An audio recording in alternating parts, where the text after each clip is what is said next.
Bonjour à tous et bienvenue dans cette vidéo.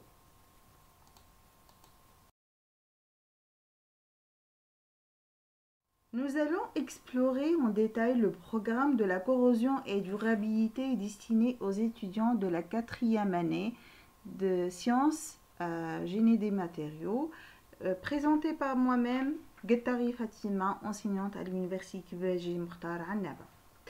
Je vais commencer tout de suite par les objectifs spécifiques de ce chapitre, ou bien du chapitre numéro 1. Donc, à la fin de ce chapitre, l'étudiant pourra connaître les définitions de base de l'électrochimie. Il pourra énoncer et appliquer la loi de Nernst. Par la suite, il pourra connaître les réactions avec transfert d'électrons, c'est-à-dire oxydation ou bien réduction. Il pourra construire et interpréter un diagramme potentiel en fonction de pH et il pourra à la fin décrire et expliquer une cellule électrochimique. Notre premier chapitre est intitulé Définition et rappel préliminaire. Il contient quelques sous-titres. On va commencer tout de suite par la définition de l'électrode simple.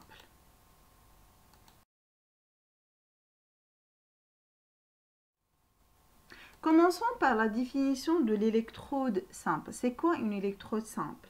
C'est un système électrochimique simple appelé électrode et souvent formé d'un conducteur électronique, métal ou composé métallique, conducteur ou semi-conducteur, au contact d'un conducteur ionique appelé solution électrolytique ou électrolyte. La surface de contact entre les deux conducteurs est appelée interface ou bien double couche électrochimique. D'autres phases peuvent éventuellement être présentes à cette interface, comme la phase gazeuse ou composé peu soluble. Donc, on a sur ces images des exemples d'un métal plongé dans une solution de couleur bleue. Après une certaine durée, on observe des changements au niveau du matériau et aussi de la solution. Donc, d'une manière plus simple, l'électrode, c'est un métal plongé dans une solution contenant des ions, cations et anions.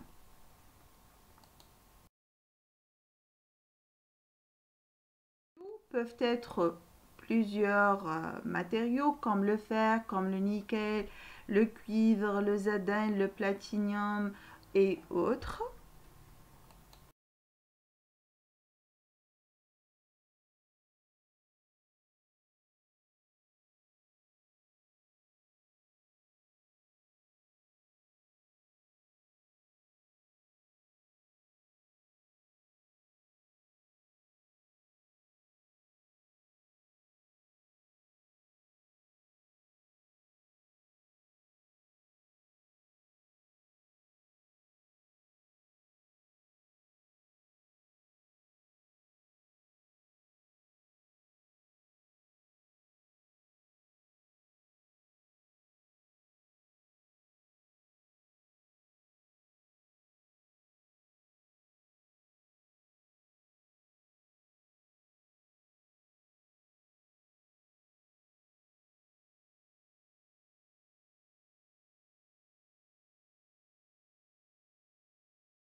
Maintenant, au potentiel d'équilibre d'une électrode. Dans un couple redox Mn plus M, en général l'oxydant Mn plus est un ion en solution et le réducteur M un métal. Mais il peut aussi s'agir de molécules ou d'ions formés à partir de plusieurs atomes.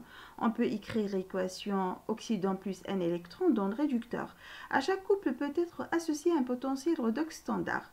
Pour mesurer le potentiel standard, on réalise une pile électrochimique. Elle associe le couple et une électrode standard à hydrogène. Dans des conditions expérimentales, ce potentiel traduit la facilité du réducteur à perdre un électron ou de l'oxydant à gagner un électron et se mesure en volts. Le potentiel standard du couple H plus H2 est choisi arbitrairement égal à 0. Plus le potentiel standard d'un couple redox est élevé, plus l'oxydant de couple est fort. Situé en haut de l'échelle, l'or est un métal très difficilement oxydable, peu réactif, l'or est très stable. Plus le potentiel standard d'un couple est négatif, plus le réducteur de ce couple est fort. Situé très bas sur l'échelle, le potassium est très réactif et s'enflamme au contact de l'oxygène.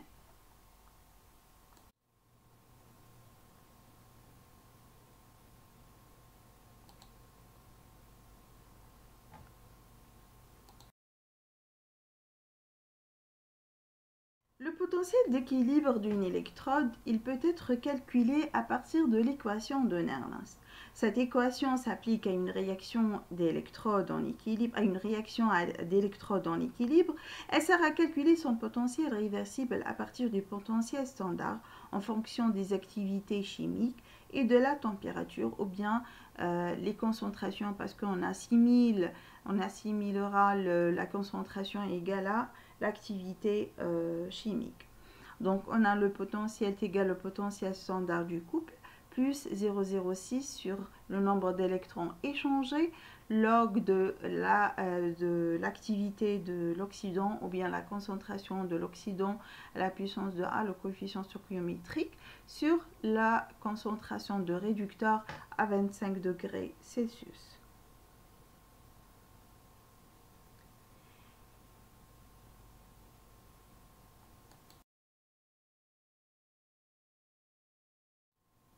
Passons maintenant au diagramme potentiel pH. Pour comprendre le rôle que peut jouer le pH sur la valeur des potentiels redox, raisonnons sur une réaction chimique simple. Lorsqu'on mélange des ions Fer3+, et des ions iodure I-, une coloration brune apparaît, traduisant l'oxydation des ions iodure en diode et la réduction des ions Fer3+, en Fer2+. Donc, quand vous voyez sur le diagramme de gamma, donc on a Fe3+, c'est un oxydant, et F2+, c'est un réducteur. Donc, Fe3+, fait une réaction de réduction qui peut gagner, Fe3+, peut gagner un électron pour donner Fe2+, et qui peut oxyder I- pour donner le I2 par la demi-réaction de I- donne I2 plus 2 électrons pour donner, c'est-à-dire le Fe2+. Refaisons la même expérience, mais en se plaçant cette fois-ci en milieu basique, le fer précipite sous forme d'hydroxyde de Fer3+, et l'ajout d'ion iodure ne génère aucune coloration brune. Il est alors évident que les ions iodures ne sont plus capables de réduire les ions Fer3+, lorsque le pH de la solution augmente. Cette constatation est une façon de mettre en lumière la forte dépendance des potentiels redox avec la valeur du pH du milieu d'étude et de l'appliquer à ce que l'on nomme les diagrammes de Pourbet. On a sur cette figure le diagramme de Pourbet de fer. Donc pour l'interprétation, on a sur le diagramme potentiel pH, 3 domaines sont en général identifiables. Le domaine d'immunité où toute attaque du métal est thermodynamiquement impossible car le métal est l'espèce stable dans ce domaine. Donc la partie écrite par le rouge. Le domaine de corrosion où l'attaque du métal est thermodynamiquement possible et conduit à des espèces solubles ou perméables, ce qui permet la poursuite de l'oxydation du métal. Donc c'est la corrosion, donc c'est où on a la présence des Fe2+. Le domaine de passivation où l'attaque du métal est thermodynamiquement possible, mais où l'oxyde solide formé se dépose sur la surface du métal, le protégeant d'une corrosion ultérieure. On arrive à la fin de cette vidéo. Merci pour votre attention.